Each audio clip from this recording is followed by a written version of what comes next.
کشتن کولبران تنها یک حادثه نیست، بخشی از پروژه‌ای حساب شده است.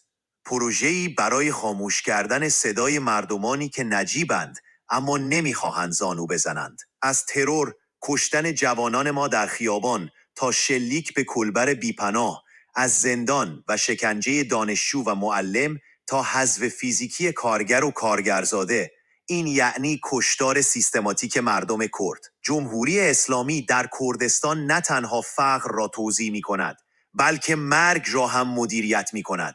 هر کولبر یک داستان نان است. هر نخبه تبعیدی یا زندانی یک فریاد خاموش شده.